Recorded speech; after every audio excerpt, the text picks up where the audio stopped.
Yo, get that white.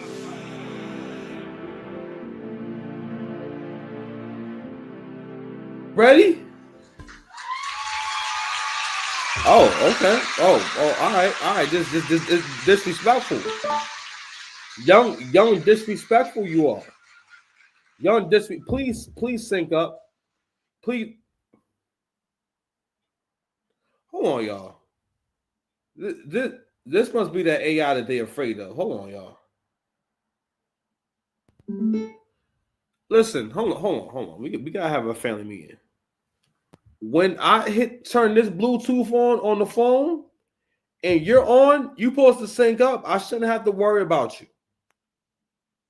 I won't be tolerating any of this sort. Please, let's get it.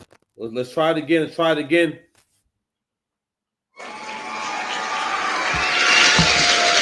Clap it up for yourselves. How y'all doing? How y'all doing?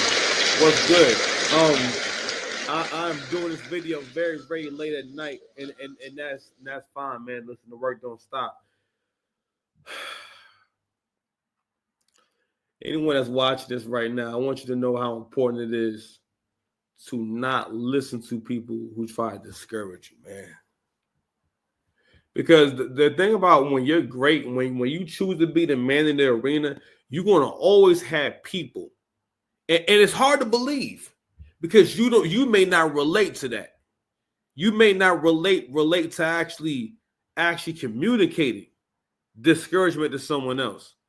And I've been thinking a lot about this episode I watched with Angry Man when he was talking about basically one of the reasons why Drake is so talented and he's been so successful is because of how he was raised, and he wasn't raised by a black mother. He was raised by a white mother, right? You know what I'm saying? So that's why he's more comfortable with basically expressing himself. He's more comfortable with expressing his thoughts and his feelings about things rather than trying to suppress them or ignore them or see them as unimportant or just irrelevant. You know what I mean? And that will also this always it results in having pensive aggression because it becomes this built up resentment. You know what I mean? But anywho, I've been thinking a lot about that whole concept about how someone's whole growth, the whole trajectory is changed by just encouragement, by just the right kind of engagement. And I've been saying this for a minute now. I'm like, damn, one of the reasons why, I've gotten this far with my craft, with anything I'm doing, and even with battling, even with just doing this right here, and just being an entrepreneur in general. If I didn't have friends that believed in me, most importantly, like my very best friend, because the guys that I was friends with before I became friends with my friend Al, right? Like I remember, like for a long time, it used to be like feel awkward to me when he would encourage me, or he would compliment me, or he would tell me that something I'm doing is really good, or it took me a long time to realize that he's not lying when he says, "Oh, I like how you did this." Well, I like, you know what I'm saying, or I was really creative. I make songs and I make clothes and stuff like that. And not that my other friends never said anything nice, but it was like a regular thing. And what happened is, that encouragement gave me more confidence. My time in the SGI as a young man, growing up in the SGI, I had constant, positive reinforcement. So I got the experience getting kudos from adults all the time. You know what I mean? And I'm always saying, "Oh, that was great how you did this. That was great how you did that." You know what I mean? And again, when people do something and then get acknowledged for it, right? It just does something really, really magical to the human brain. But anyway, before I get ahead of myself, my name is Six Paths Dice. Welcome to Six Paths TV. I got mad jobs, son. Mad jobs. You understand? You understand, yo? Out here, it's on a nightly basis. I hope the world can see now what's really going on out here. What's really going on out here? It's really ridiculous. Yes, man. This is ridiculous, man. Ridiculous.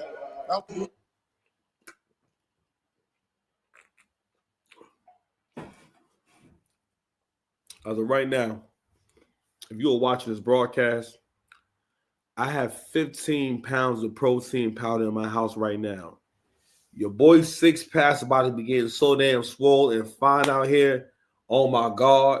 Oh my God. Oh my God. But anyway, so that point I was talking about earlier, I wanted to talk about that. I'm like, because I think about my own personal experiences, and again, it's hard to understand when it's happening to you, or to put words to it, because you may not relate to hating on someone to their face, or basically trying to make somebody feel like shit. People are don't ever think that someone who knows you doesn't know how to make you feel like crap, or doesn't know how to hurt your feelings. All right, people always know. Especially if it's an adult, and especially if you got kids, you know that you can take a little more care with that communication. When someone says things that even may seem somewhat disrespectful or seem somewhat like they're trying to get a rise out of you, that's an attack. I got mad jobs over here at 6-Paths TV, and one of my jobs, is to support you on your spiritual, on your walk of faith, because you can't make good decisions without good faith. That's why y'all out here losing. You have no faith. Because the thing is, at least in my mind, right, when it comes to good faith, the first thing is, I'm going to do this good thing because it is a good thing, and that's it. And I have faith that I don't have to look for the return. I don't have to look for the good karma. I believe in good karma, so if I keep doing good things on a regular basis, and also do what I've agreed to do on a regular basis, then for the most part, we'll have peace. Right? Okay, very good. So, 6-Paths, what are you talking about? I don't know. I don't have topics. I just come in here and speak from the heart. Because the 6-Paths will love of the world. I swear. Listen, main character energy. I'm ready to perform several high power 100-episode anime arcs. My character development is crazy. But so getting back to the critiques and the discouraging words that you may experience. And there's always, I told my brother yesterday about, I'm going to keep talking about this shit, because this shit with Kendrick Lamar and Drake, because it's fascinating. It's a phenomenon. Like, I get to be a part of a phenomenon. The way that the narratives, the efforts, the blind eye, but basically the best way I can put it is, we are seeing the behavior of you changing the rules or creating new rules or a new standard for people you like and don't like.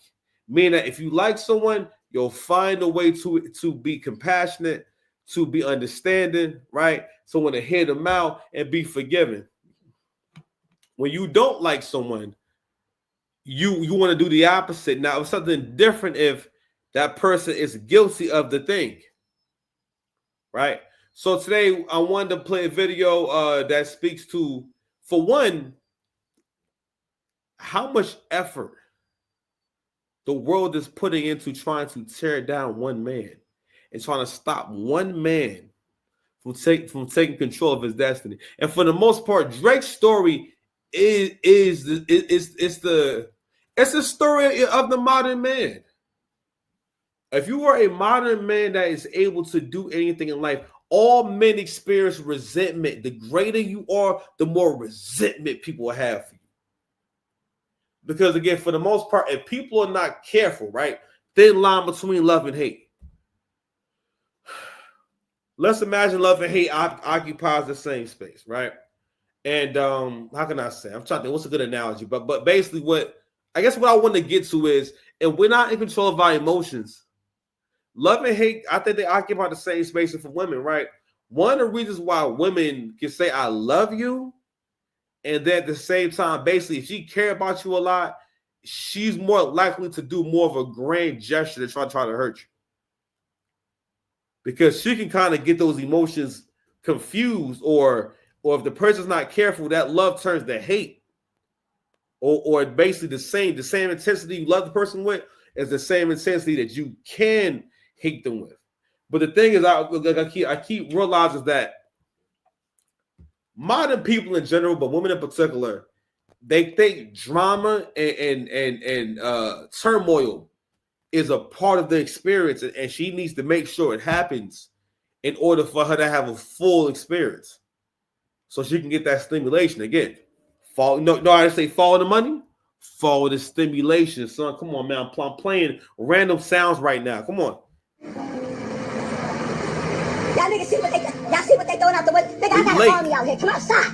You late. Come outside. You late. Come outside, throw that fucking bottle. Come downstairs and throw that bottle. Come downstairs. Little ninja. I see you, little crusty ninja. I see you, little crusty ninja. So I wanted to share a post from when Drake first put out Take Care. Take Care was the second album. At this time, Drake is he's hot as fish grease. And it was just undeniable. And Drake was breathing fresh air into the industry. And, and actually, I guess it's never really stopped. But Drake was giving everybody one. Like, everybody got one. You know what I'm saying? I think, again, Nicki and Wayne are definitely super important. But the YMCA and B movement wouldn't have been what it was without Drake. It was the fact that Drake was so hot and was so popping. And you kind of had this like powerhouse of these great talents. Even other people in the background, Mac Man, Tyga, Jay Mills, God, all those guys are pretty talented. I mean, they weren't as talented as that big three we just mentioned, but they all had their own flavor and had something they was doing that was pretty cool. But Drake being Drake is what made that movement what it was. And I can remember when I first heard Take Care. I don't think I disliked it, but I'm going to say this about good albums, right? Most of the time, if it's a good artist and it's your first time hearing the album, give it a few listens, because when something is very, how can I say, when someone puts an album together, right? Not that the songs have to sound similar, but it's like an outfit, and the colors have to kind of blend in well together and match. So what can kind of feel like the first time you hear an album is it can kind of feel like the tracks are melding together, or the tracks, it kind of sounds the same or whatever it is. But but a lot of times that's a sign that this is going to be an easy listen once you get through it. Once you get through the whole experience, it's going to be an easier listen because you're going to start to notice all the nuances and all the details in the records. And especially with someone like Party Next Door, that's how all Party Next Door albums, you got to kind of like rock with a little bit. I mean, the first time I heard P3, it had more like slower tracks on there, right? But I didn't realize how hard the just checking on you. I was checking on you. Just checking on you. You know what I'm saying? Just the way that he put it together. Genius, But pardon me. But when I first heard that track, I wasn't jogging it like that. The whole album in general, it felt weird. It made my stomach feel weird because the sounds is very it's not lo-fi, but it's in that lower frequency. It's very bassy. So it's it was a different kind of experience, But over time, I realized this album is amazing. This is incredible. You feel me? So let me go ahead and read this to y'all real quick. So it says, throw it back to the internet reactions when Drake first dropped Take Care. The caption reads, story stays the same. Story stays the same. First reaction, he need commas. That's the problem. He don't have no commas. But shout out to Kev Talks. Story stays the same. First reactions never change. Don't really need to do much explaining. So it says, throw back to internet's reactions when Drake first dropped Take Care. Now on my screen, I can't read it, so I'm going to go on Instagram and I will read it from there, because the sixth past 11th the world. You feel me? Whew.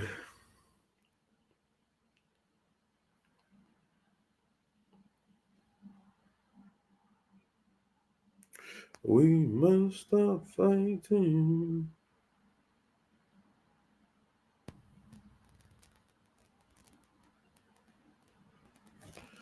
Yeah, so that John says, I agree with the review. Drake lost some respect with this one.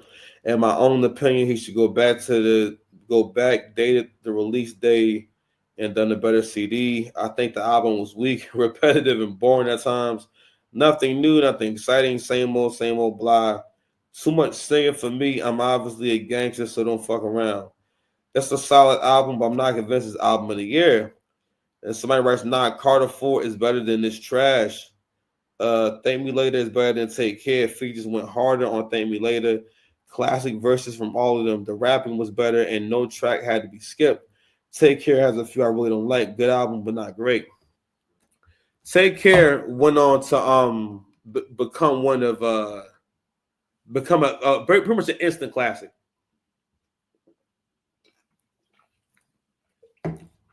Why is this relevant? It's relevant because you're witnessing a phenomenon. You're witnessing some really amazing shit play out right now. You understand? Let me play this clip from the Breakfast Club real quick.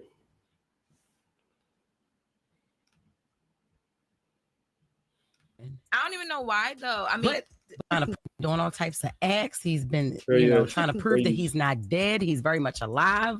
There's a lot going on. I don't even know why though. I mean, but he is charting, so I am gonna give him that. yes, He's charting. That is exactly where I was about to go. I don't know why, because at this point, I know we talked about it in here, and I know y'all don't care for some sexy songs for you, but the boy is moving. He is right now. Some sexy songs for you is supposed to be headed to number 1 on Billboard. Nice. Congratulations, man.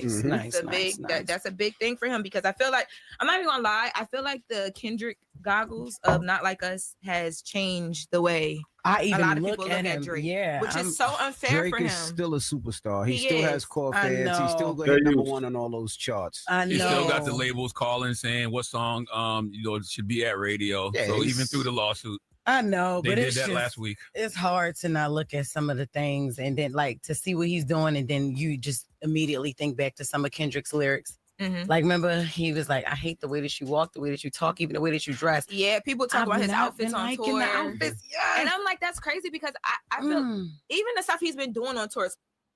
Let's stop that right there. Those were the kind of arguments. All that shit right there, that's hate. That's hate, bro. That's not the kind of argument. First of all, that's not an argument. She started by saying, "Yo, when I see him, I think about I just don't look at him the same." And and then she says, when Kendrick said, "I hate the way you talk, I hate you walk, I hate the way you dress."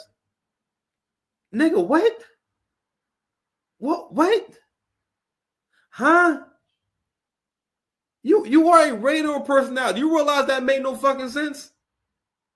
So you saying that you can't enjoy his music because Kendrick pointed out how much he hates Drake and just can't, because for the most part, Euphoria was mostly about like, hey man, I really do like you and everything, but at the same time, I am your biggest hater.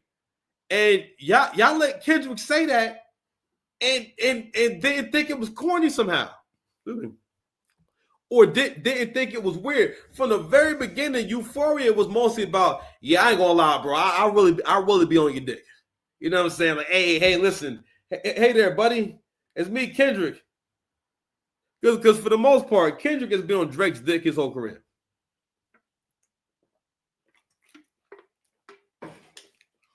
That man ain't never been able to get popping without Drake. Another reason why Take Care is important, because without Take Care was the album that shined light on Kendrick Lamar and made this whole thing possible. I'm an old ninja. I was outside when this was going on. So Kendrick Lamar was a name you would see on the rap blogs and stuff like that, right? But Kendrick Lamar don't even sound like a famous person. It just sounds like a nigga that's famous in your hood. You know what I mean? He was on honor roll. You know what I mean? Some shit like that, right? So I will always see posts from him, but I just never clicked. And it wasn't until he was on a Drake album, and I thought it was Drake. If you go and listen to Buried Alive, if you listen to that shit and then listen to Drake rap the rest of the album,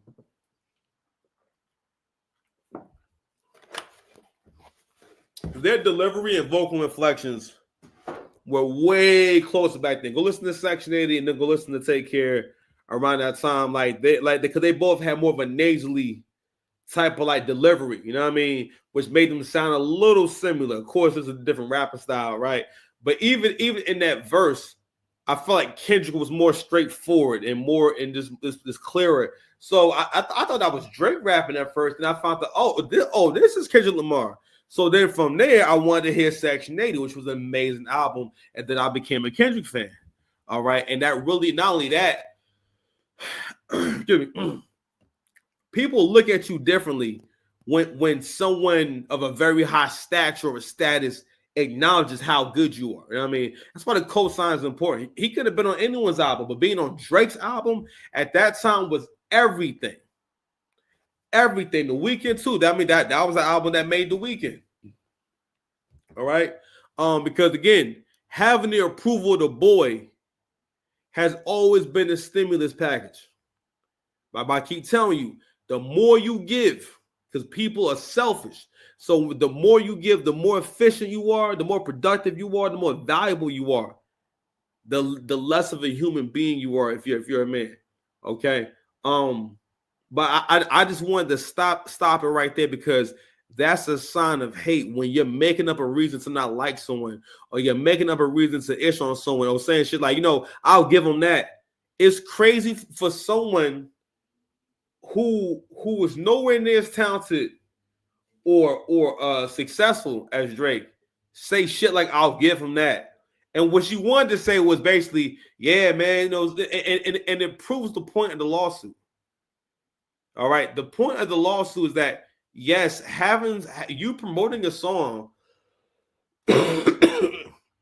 that's about me doing a heinous crime that I was never convicted for, you know what I'm saying, or ever tried for, or ever even had witnesses coming out saying that I did these things. You and UMG, y'all promoted that record. All right. And people really do carry on across the internet trying to make this case of Drake being this dude who is basically sleeping with underage people, let me play the rest of the video. Actually, hold on. No. Matter of fact, where's that video at, man? I think I had two threads open. Oh, here we go, right here.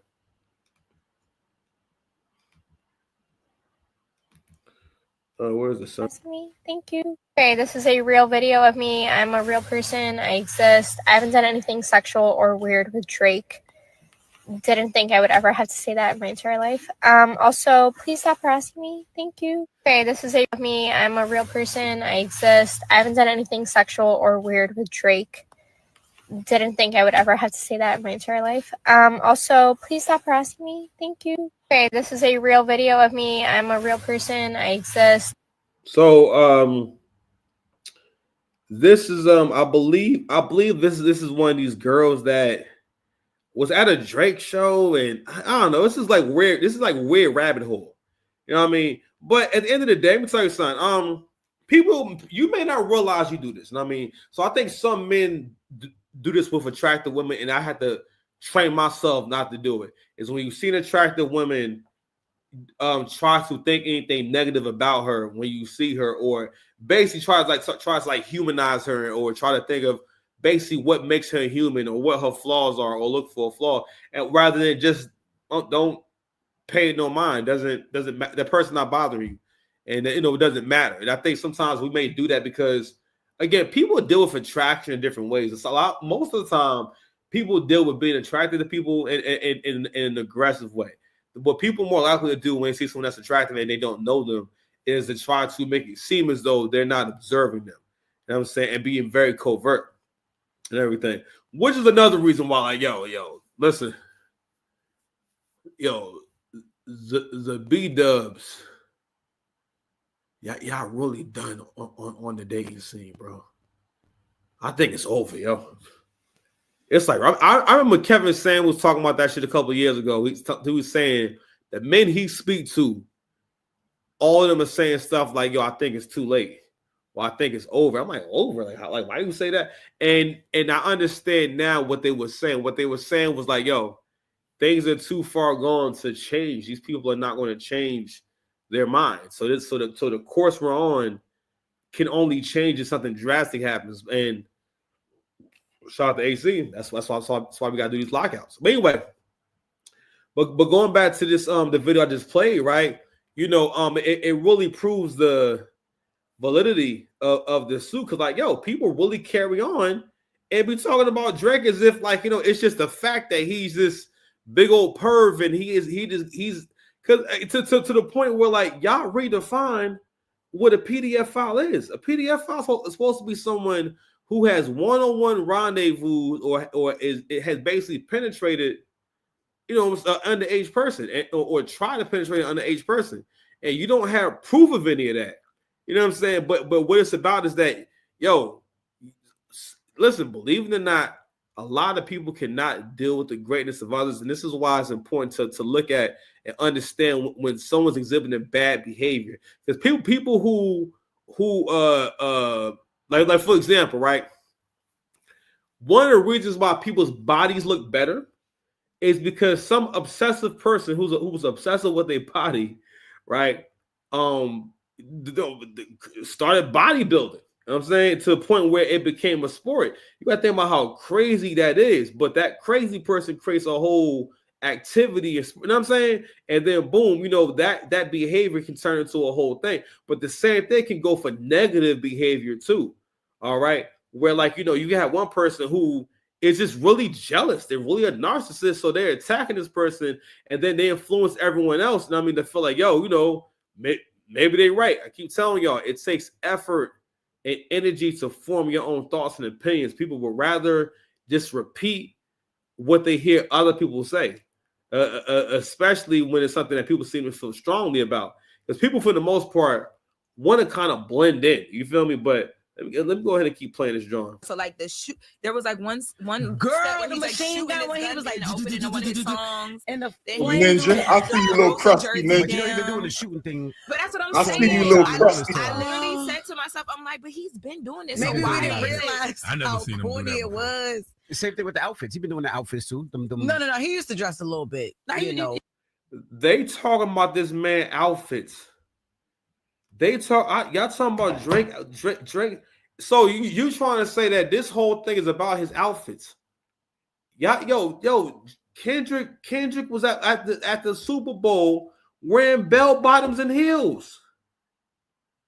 That man did so many spins with his hips. He had a lot of hip action during the performance. He did a lot of strut. He was strutting up and down that field. It was a lot of struts. We got so many videos. That's what I'm saying. I was going on a walk today, right? And I was like, damn, it's crazy how we're doing the same thing with Kendrick that we used to do with Nas, except there was no internet back then. And to a certain degree, it's not the worst thing, right? Because we can't really enjoy hip-hop if we're looking for the artist to give us perfect songs. And we're supposed to like them for having or just having amazing songs, right? To a certain degree, the rapper has to be good enough at rapping that you just enjoy hearing them rap. That's the first thing where we lost that, because the rappers just start focusing on trying to make a record. And you don't really have the fundamentals because, you didn't do any of the stuff. That's another reason why, I got to do what I got to do to make sure that kids don't lose this, because a superstar won't come together if y'all don't battle. That's how you get a competitive edge and a nation and get inspired, and you learn respect, respect for the culture. You know what I'm saying? You don't be out here move like what's the name, Lil TJ? He's banned from Madison Square Garden for just being crazy. Again,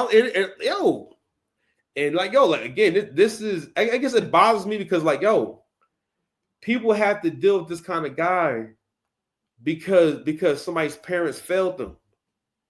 You know what I'm saying? And that young man's mind, the stuff he doing, he think it's all right. This dude spits on the the security, they having a dispute and whatnot, and he spits on them. You know what I'm saying? I think they were taking pictures somewhere where they can't take pictures. They was asking him to move and everything, and he's trying to fight the guy. Anywho, I'll play a little more of this hate. He would do them funny outfits and the matching outfits with the bright colors. He would do them too. I ain't never seen him wear a t-shirt that said, "Where do you see my D?" and the arrow pointing in his mouth. I mean, probably not that exact t-shirt, but where like was that at? That was a t-shirt that he had on? It was "Where do you see mine?" and it pointed down. There's no arrow pointing to his mouth. Pointing at his mouth. And that wasn't on stage. He was walking around. I've never seen him with a hoodie on with smoke coming from the holes. Like I just, I think even though that's headed up the charts. I know "Give Me a Hug" hit number 1 on like you. She's talking about that dope ass walkthrough that Drake had. You know what I'm saying? Where basically it was like a metaphor. You know what I'm saying? And again, you saw it just throughout this beef. You just saw people like just trying their hardest. Oh no, you know what you also saying? You also saying this is how women break up and get into breakups or get into an impulsive decision. You know what I'm saying? What they do is they try to they'll just keep kind of reaching for a reason. You know what I'm saying? And it's crazy watching these adults reach. Like, you don't have to say anything negative about the boy. You know what I'm saying? Like, and you see her trying to come up with something. Like, so they're sitting here talking. They're trying to correlate his choice in outfits, excuse me, with his, I guess, the success of his music. So what's crazy is, you really have people. I read a comment earlier today about, and the person that the post said the reason why Drake's album flopped is because of so and so. Then all these people are writing below these nasty comments and whatnot, right? And saying, yeah, it sounds the same, and basically saying that you're not innovating, not doing anything new. You know what's crazy is Drake that has so many different waves that y'all be forgetting, like, yo, like, bro, this nigga's catalog is illustrious. Like, first of all, the diversity and sound of his catalog is crazy. You know what I'm saying? From it's crazy. Like, one of the reasons why it's problematic for Just Hilarious to make that comment about Drake's hoodie and stuff like that is that you're choosing not to see the meaning of it. You're choosing not to understand. And you think that's cute to not understand. You know what I'm saying? And a lot of black people think they'll do that when they disagree with you or that they just moving against you. All right. But you see the act of, if I don't like you, everything is up for criticism. I don't get it. I don't understand you. You know what I'm saying? And basically I'm trying to form a disconnect. And the same thing happens in relationships. All right, where it could, because like I said before, I think that people they get to thinking that the same way you could think that dessert or sweets or junk food is a part of like your daily diet and whatnot. You know what I mean? Like, yo, for the most part, you can't really say you have a conscious desire for cookies every single day. If you had that shit every day, at some point you probably don't really have no strong desire for it. You just get used to doing it. And it's really hard for human beings to break habit. You feel me? So let me see. Yo, shout out to everyone on TikTok watching my Kendrick Lamar video. You know what I'm saying? I wanted to show you this clip from Bill Maher. That's not a beef. That's a remake of Single White Female. So Kendrick Lamar has to get over Drake. 6 diss tracks and a halftime performance. That's not a beef. That's a remake of Single White Female. So Kendrick Lamar has to get over Drake.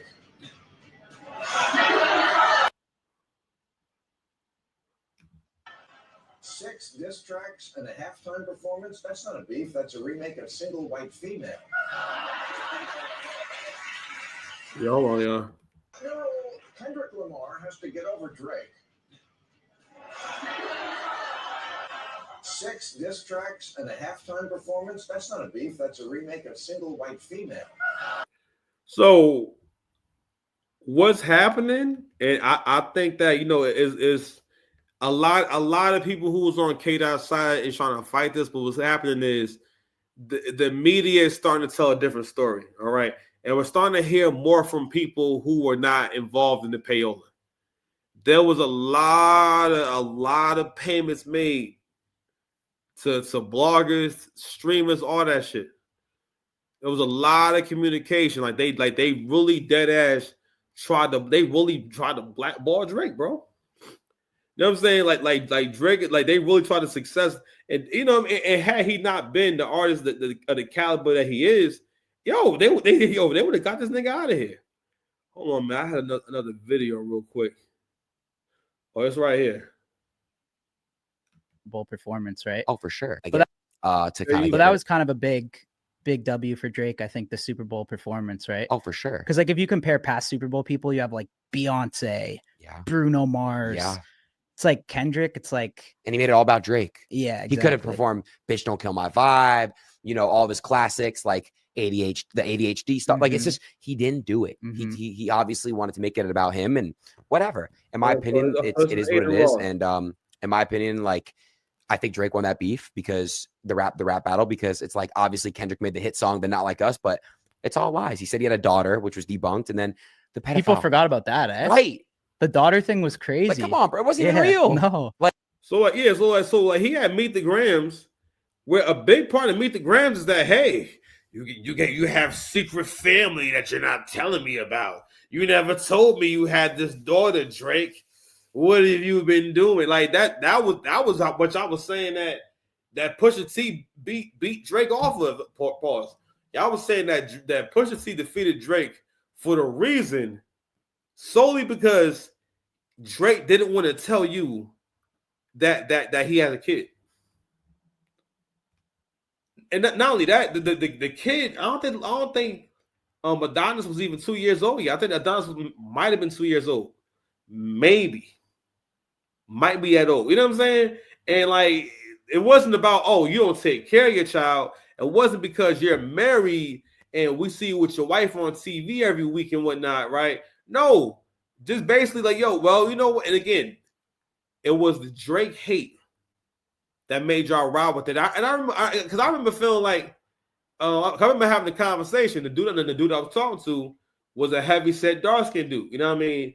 And like, and I realized like, damn, a lot of times if I talk about Drake with dark skinned dudes, especially if they're a little bit older, it's always like this like aggressive energy is met with, right? And you know, when I saw a video the other day about older guys who still have motion and still get women F with Drake because they relate more to what he's talking to, or older guys who basically you still got motion. You know what I'm saying? They tend to like his music more. Like, but people don't bring that up. It's crazy. That's what scares me too, is because like I guess when you get to that level and you're so big, like people really do just want to see you fall. That's how it is, bro. They all like had nothing Kendrick had it out for him. Nothing Kendrick said was ever proven. Nothing. Obviously, Drake's not fucking banging underage girls. He can get any girl he wants. Yeah, it's like, but isn't that kind of scare you too? Where it's like when you're that big, people really want to fucking come for you. Yeah, and it's sad because you can argue that Drake put Kendrick on. I'll never forget in 2011, I was 11 years old. I was going to this. It's called it was Would You Like a Tour, I believe. It was when he first dropped Take Care. He took Kendrick, J. Cole, A$AP Rocky, The Weeknd, all these guys on tour, gave them all a feature. French Montana, Meek Mill, all of them. And he helped put him on. And it's like, you're doing him like this. It's all out of, I'm telling you, it's because it was all built up, obviously. We know this. And he's been number one for so long. They just try to knock him out. And that's really what it did. You can't knock him out, though. He's in Australia selling out crazy shows. He can do it anywhere in the world. It doesn't matter. And this guy just dropped an album. It's amazing. And let's be real. No disrespect to Kendrick, but he has classics. He has hits. He is a legend technically, but his last album before GNX, Mr. Morale, horrible. Drake revived Kendrick's career. 100%. Yeah, come on. I mean, listen, and devotees can remember. First of all, no one liked the Mr. Morale album. No one felt like, because you know why? Because the album was a big fuck you. That the album was an album that basically that he could make because he knows that no matter what he does, you guys are going to read into it and you're going to do some of the work for him. Well, get me wrong. There's nothing wrong with trying to like people you like. If you have a friend, a family member, people in your community and whatnot, it's a good thing to make the effort to like people, right? But it becomes a toxic behavior when you use that same energy to treat someone else unfairly because maybe you don't like them. And what I mean unfairly is when you're trying to attack their self-esteem, attack their honor, or you support someone else in attacking their integrity and their reputation. The fact that people felt as though Drake should just allow Kendrick Lamar to try to ruin his reputation, being accused of doing any kind of crime with children or underage people is a terrible label to have on you, especially if you weren't convicted of that. All right. I think there's a lyric in the song where Kendrick talks about how he needs to be on a registered list and this and that. And it's like Azealia Banks made a really good point. She said they wouldn't even be going through all this, or the honorable thing to do would have been for him to send a tweet out, you know what I'm saying, piecing it up, you know what I'm saying, and just kind of bringing closure to the back and forth, saying, yo, you know, good shit, you know what I mean? Just something to say, yo, you know, listen, it's over, good shit and everything, and yo, it's just raps.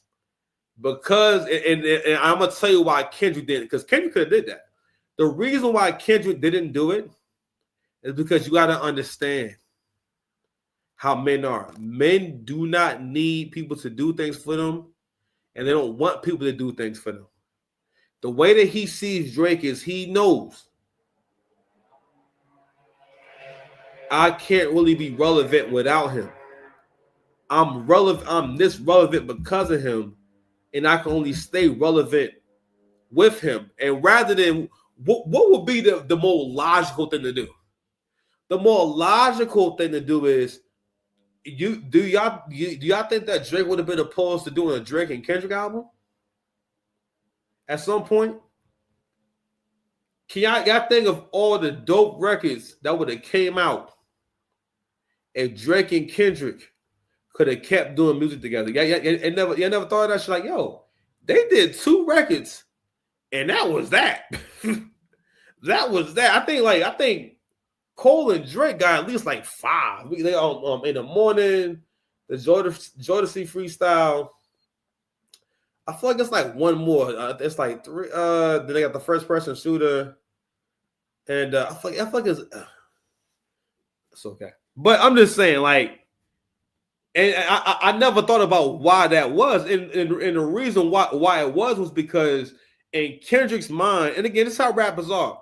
Rappers want to always put themselves in competition with whoever's on top, and everyone does that in a different way.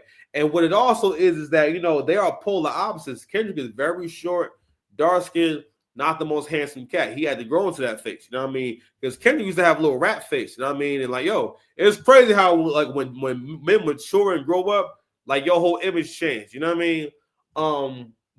Yes, but you know, whereas like Drake is a polar opposite. Drake is tall, and women see him as, you know, an attractive guy in shape, you know what I mean, dress well, successful, like just all this different shit. So they're the polar opposites. So I don't really know why people think it's impossible for Kendrick to be to the point where Kendrick said, "I'm your biggest hater." Hello, and y'all thought that was a dope lyric. It's dope because he's nasty work, man. Why is your work so nasty? But what you're going to start hearing is more non-black people, like the people I just played, Bill Maher, because for the most part, non-black people are getting tired of this shit, and they want to kind of just break. You're going to start seeing them just speak about it logically, because a lot of people didn't speak up because, for one, the media really made a concerted effort to try to blackball Drake, which is impossible. Not only that, listen, the success of this album really proves, yo, y'all can't do nothing with that man. Who has a successful album with no rollout? There's no rollout. Nigga just told you the album coming. Drake does not need a promotional plan. There's certain amount of people going to listen to it, and if it's really good, they're going to tell other people the streams go. You know what I mean? Like his shit sells itself. And one more thing is the fact that, if for Drake to get excitement or get people to want to hear his album, he don't got to do none of that shit. For you to get excited about Kendrick got to diss Drake every single time. But what I will say that happened in this beef is like, to a certain degree, I respect Drake going through it because Drake knew that in a court of public opinion, they was going to try and make him the victor because we have this it's not insecurity, but this thing where Black people feel as though we have to always honor the conscious rapper or feel like we're wrong for not respecting or liking or saying that just conscious rap is whack because it's like unintelligent. Or you're seen as being unintelligent, or seen as like not being up on what they up on. And listen, and sometimes niggas is just weird. It's not always that you just not up on what they up on. Nah, sometimes this niggas be strange. You understand? Strange. But anyway, I use the bathroom. I've been here long enough, man. Want to give y'all a quick show. I finally did a quick show. Anyway, y'all know so I want y'all to be whoa, wow, you just not playing word? Wow, okay, that's crazy. You know what? It's fine. We out. Clap it up for yourself. Clap it up for yourself. Be safe.